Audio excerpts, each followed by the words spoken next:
jobs figures coming out today. What do you think it will be?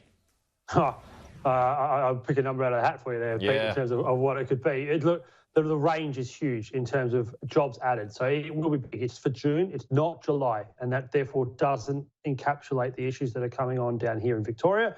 It will possibly be between 175,000 jobs added. Some people are even forecasting 250,000 jobs added.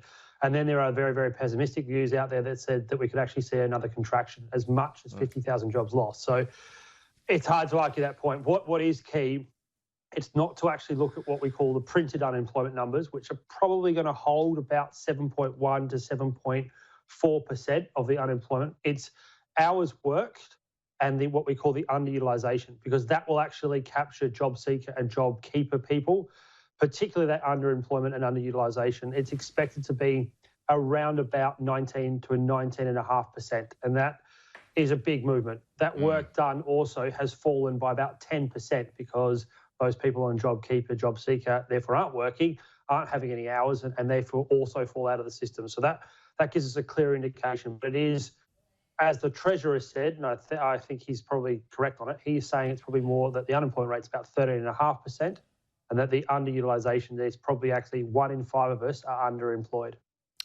When it comes to Job Trainer, and that's going to be announced later on today by the Prime Minister, how much of an impact could that have? It's a confidence thing. In terms of impact on jobs, it's there. It's more about the way, both sides of politics know that one of the best ways to stimulate your economy is to get construction moving, infrastructure. Also, this, tradies and those that are in construction and work in that kind of industry, they actually are very, very good indicators of confidence in spending. They tend to have very cyclical employment, unfortunately. They're either on or they're off. They do make, when they are working, a reasonable packet of money, but then they obviously have these stages where they don't work, and that's what we're currently in.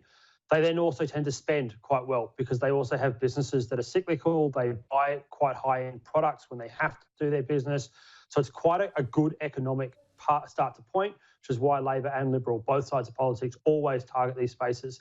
They're also a shortage. So particularly as what we're hearing is rumours being announced today, those that are particularly in trade, things like plumbing, electrical, etc., there is a shortage of that nationally. And that also, therefore, gives a double whammy in that we can actually start to clog up some slack in the market, but also a part of the market that needs some stimulation.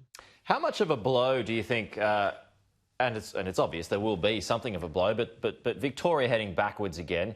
I mean, I was reading the other day that we were heading for a V-shaped recovery before Victoria shut back down again. Things were looking good. Confidence had been restored.